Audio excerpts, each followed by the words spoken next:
Today's episode is so special to me. It's special because we've got one of the biggest, amazing artists in the world, Jaylen Moore. Jaylen Moore has toured the entire country, the world, with some amazing top list artists, both in the faith and also in the R&B. I mean, this man shared with me his journey, his childhood, everything, how he was and how he is right now, how he started and where he is right now, the whole experiences.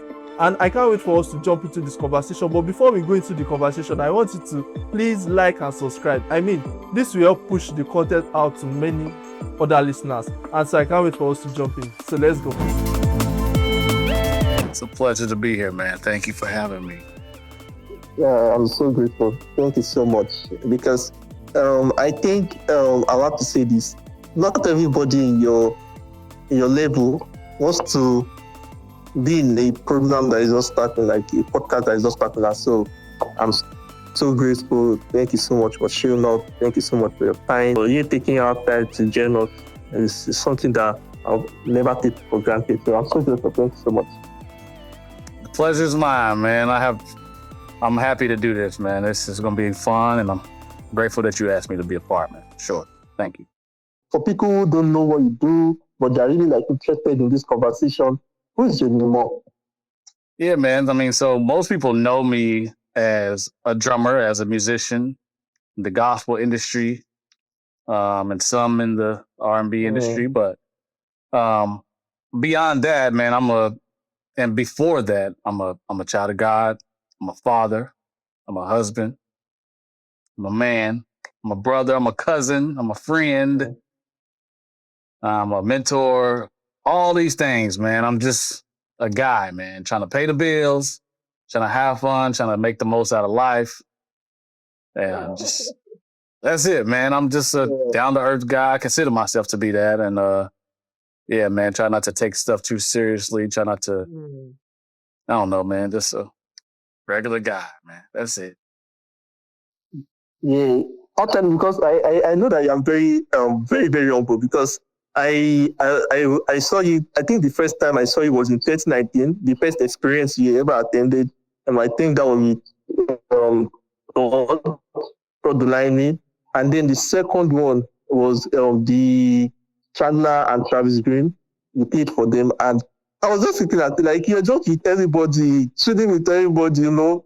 People in your position will be like, okay, because I'm just big, then just be on my own, you know.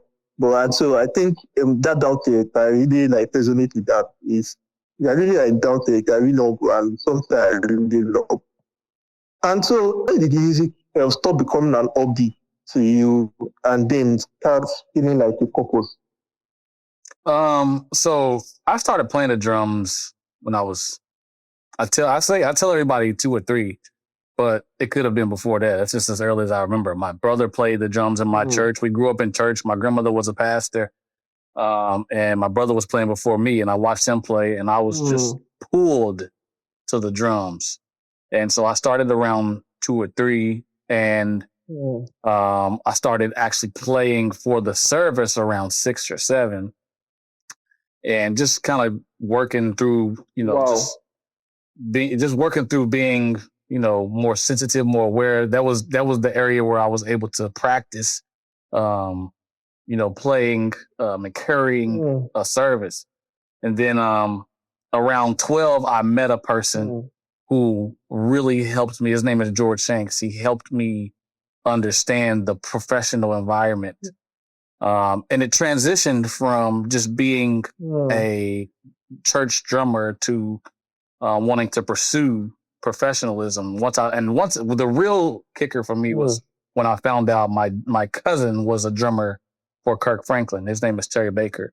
And that kind of made me realize that this is something that I can do as a career.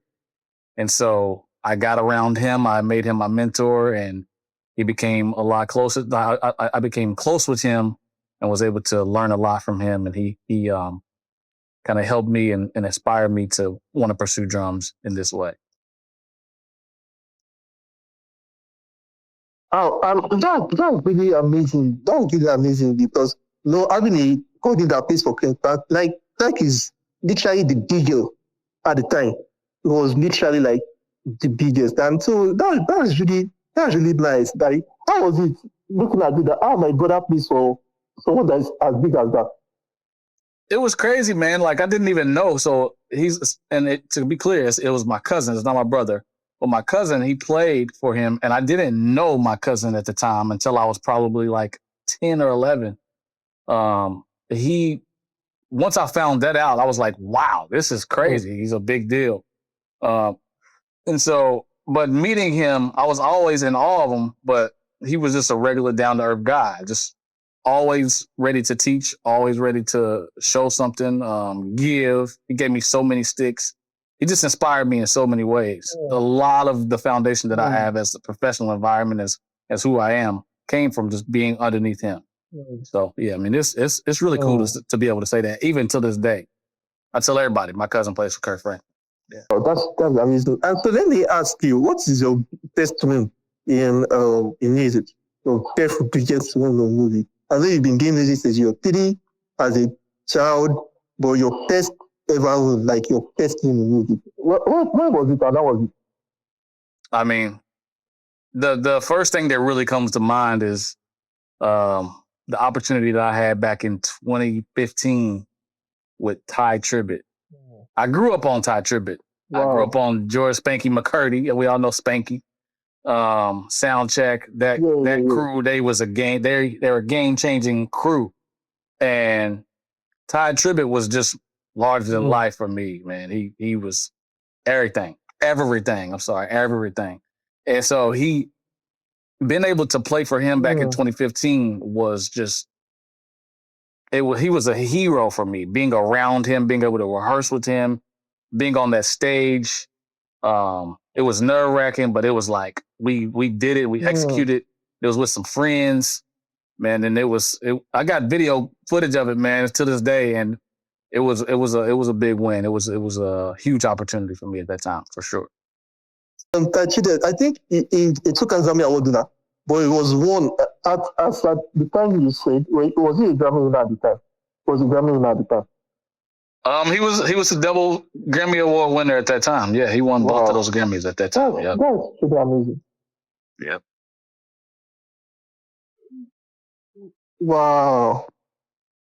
I really love the style of music. Like, it's full of energy. That Tribbett is full of energy. Like, the energy is really top. Yeah. Like, top. And so, what was that moment you almost quit music? Man, I mean, I've had quite a few moments where I almost quit. But one is most recent, as of 2023. At that time, I'm married. My wife, she was training overseas. I had a huge opportunity at the beginning of 2023 where I went on tour with the R&B artists and made a decent amount of money. But that tour ended. That was like 3 months. It was like from February to May, and it was good. It was awesome. But the rest of the year, I didn't tour with that artist. And I just kind of I enjoyed it, but being married and wanting kids and all those things, I kind of had a different mindset of how I wanted my life to be, and I just didn't see drums getting me to that place. And so I started working about 4 or 5 jobs at that time. And I was just like, man, this drum thing ain't it. I'm going to have to pursue a different career. And right at that moment that I was about to quit, God made us move. Me and my wife, we moved from Florida to Delaware. And God opened a crazy door for us, for me in particular, that I did not see coming. And it reignited a fire in me at the end of 2023, man. So, yeah, that as early as 2023, man. It was recent as 2023. I was about to quit. Yeah. And so, first of all, I think I give glory to God for you, because that is a big testimony. If you have 2023, you said no to drums. I don't know how the music community will be and stuff like that. And because you are one of the people that we cherish in the community, and so we bless God that you are still here with us. So let me ask, or what do you think they don't know about your journey? Getting here. Oh, so what people don't know about my journey? They don't know or they don't understand about it. Yeah. Hi, the pod family. I hope you're enjoying the conversation as I am. I just want to take a moment to introduce you to a business that you will need. I mean, this business has a track record, amazing, phenomenal, and they are good at what they do. And so without wasting more time, Danola, take us in. Your apartment is still empty 6 months or even a year after moving in. Why? Because you can't afford basic furnitures, or your artisans keep disappointing you. They tell you your furniture is going to be ready in 2 weeks, and 1 month, 2 months, even 3 months, you're still waiting. We're not doing that in 2026. At Codomicil Interiors, we have ready-made furnitures for you, super affordable with high quality. You can pick, grab, and go. No waiting, no disappointment. 2026, you do not want to go through the stress of waiting for your artisans. Send us a message on WhatsApp or contact us on Instagram. I'm Damilola and I'll be waiting for you. So if you are watching on TV, please scan the QR code to connect to them. And if you are watching on your phone, go down in the description below. It is there. So without wasting more time, let's jump back to the video. I mean, bro. Yeah. A lot of people obviously know me as the funny drummer, goofy guy. But I had a journey, man, from about 2008, 2009 to about 2012, where I went down a dark path. I mean, maybe not dark, but it was just I was experimenting with the wrong things. I was going down the wrong path. I started, chasing drugs, alcohol. I was fighting. Friends was passing away. I started popping pills. It was really crazy. It was very, very crazy.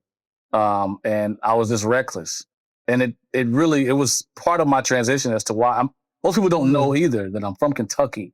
I moved to Florida. Everybody thinks I'm from Florida, but no, I'm from Kentucky, Lexington, Kentucky. And in that 4-year season, I was just experimenting and just doing all the wrong things. My mom kicked me out of the house because I was so messed up. I moved down to Florida with my cousin. Yeah, she kicked me out. She was tired of it. And she seen something that I really just didn't see. And it was really God telling her to do this. And had I not done this, had she not kicked me out, I probably would have never grew up. I probably would have, I don't know where I would be. I probably would have died or in jail or something. But moving to Florida is what opened a lot of doors for me as it pertains to the industry and meeting different artists. And so, but that 4-year period, a lot of people don't know about me. A lot of people don't know that. I was just a mess, but God came in. He stepped in and got me up out of that environment. Wow. And so who was instrumental to your journey at the time when you were battling with drugs, alcohol, and all those things like that? Who was there to bring you back? So that's a good question, man. I think my cousin, the person that I moved with at that time, he was very instrumental for even taking me under his wing, because Jaylen at that time was a mess. I was a mess, and he knew my mess and still brought me into his house with his family. He has a wife, he has kids, and he took me in and helped me grow up, saw the potential in me, and he talked to me. And I didn't disrespect his house. I didn't do all those things, but he really was very, very, very instrumental in, kind of helping me grow up, helping me see, hey, I'm not going to take you here. I'm not going to do this for you. I'm not going to baby you. You gotta grow up, man. And and I was 17 at that time. And so I had to grow up quick. I had to figure it out. I had to figure it out. And he was that person for me. Wow, that's amazing. And so you've been on records that have won awards. I mean, Stella, Dove, I guess. Stella's Award, Dove Award. No. Let me ask, let me ask about, in fact, the journey of those songs, the the energy you have to put in, the work you have to put in. Just explain it to me. Let me know. Yeah, man. Okay, so when it comes to records, I kind of I got the experiment, the privilege of experiencing two drummers that were very instrumental to me. One you already know about, which is Terry Baker. He's been doing records for years, so I was around him a lot. And he just had a different approach to doing records. And then another one who was very instrumental for me was Mark McClary. He was always playing. I would watch him, and he's a guy from Florida. He's known for playing for William McDowell. But every time when I first moved to Florida, I would go and hear about him, and he was always the guy that everybody would call for everything. And I had to figure out why. So I went and started. Go ahead. Yeah, I think the guy has a dread. He has dread. The guy that has a long dread. Yes. Mark McClary, little skinny guy, but can play some drums, man, with the dreads. He was always very, very polished. Always very polished. And it's always sounded like he was recording a record. He didn't do all the flashy things. He can do the flashy things, but he would not do it. And it was all purposeful. And so I established that. I literally mimicked it up until a point where I realized I was sounding just like him. And I had to find me again. I started recording myself. I started videotaping myself, watching me, and realized I had something naturally different about me. So I had to enhance those things while keeping the same principle of being record friendly. I had to learn what it means to be record friendly. And what that really means is what sounds good on the record, what will live beyond this moment, record friendly decisions. And so I started training myself with that.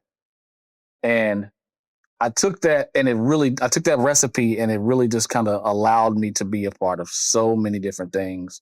It's worked for me. I've obviously adjusted. I don't play every record the exact same because every artist is different. Every artist has different music. Every artist has a different vision for their album. Every album is different.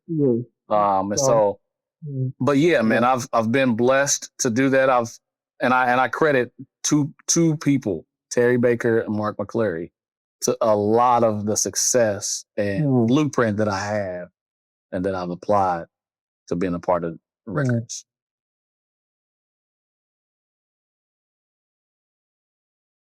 Wow, that's super amazing because there was a record like that, Dominic Dowell, Natalie Bassi, Travis Green. Nothing like your presence, Lord. I don't know, this is the song. Yes. Nothing like your presence. Yeah, that song was, so that was the first time I saw him. No. It was very good. It was super amazing. That was the first time I ever saw him. There was the time he told me about him too. I think that was in 2021 or 2022, I guess. It's just super amazing. It's super amazing. And so, what do you think separates good song from a timeless one? What do I think separates a good song from a what? Well, a timeless one. A timeless one. Man, I don't know, man. I don't think there's one particular blueprint for that. Sometimes it just resonates with people in a way. God just sprinkles a little bit more on it. I don't know. I can't really say. I think I don't have that answer, man. That's a tough one, bro, because I don't even think that some of the artists know that, because if they knew that, then they would just keep doing it. Sometimes it just happens where it resonates. Something just happens special, and everything works out perfectly. But I don't know if there's one size fits all for that question. But let's talk about talent and connection, like talent versus connection. What actually matters more? What actually matters more between talent and then connection? As far as like success in the industry or getting your foot in the door, connection matters more, really. There's people who lack talent, who have connections that a person more talented than them won't get the opportunities that the person who is connected has. Just because I know someone, I can skip the line. I can skip the line because I know this person versus the person that is really, really good who doesn't know the person. And I personally think, and in my experience, connection. That's why I tell people to network. If there's a circle or a place that you want to be in, or there's something that you aspire to be, network, connect with the people who are doing what you want to do. Allow them to see you, get a feel for you. That way, when the question comes, who can I call for this or that? They know you. If they don't know you and your talent is just sitting there, you're just talented. Nobody's going to call you because you're not connected to anyone. Connection matters way more than talent. Now, you should be talented. You should be prepared. You should be prepared when the call does come. But the call got to come first. Exactly, just what he said. A lot of people have the talent, like a lot. And even basically in every field, not just in music. Many people have talents, but they are not being called up. But people who have just connected to, the fact that you're in this space, sometimes you're very good. But you can also see that people that are better than us in every space, whether we like it or not, people who are better than us in every space. But then, so people just have that connection, and then it makes them just switch. I want to add one more thing, too. The real thing is favor, the favor of God. Favor opens doors. And God is not a respecter of person. God can just do things for some people that will never happen for somebody else, even with connection, even with talent.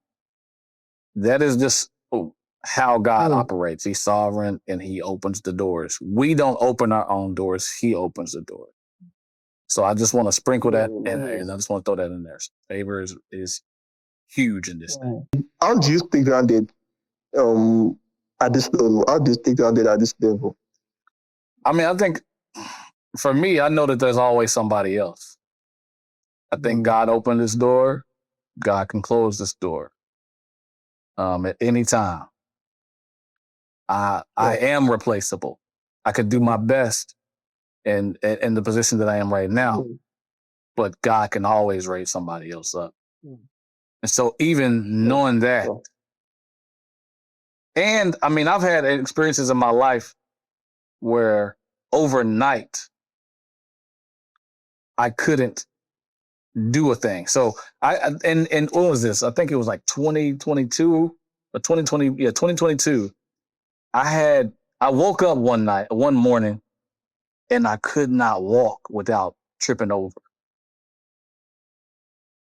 I was dizzy. I was dizzy as ever. I had no idea where it came from. Yes. Do you remember that? I remember that.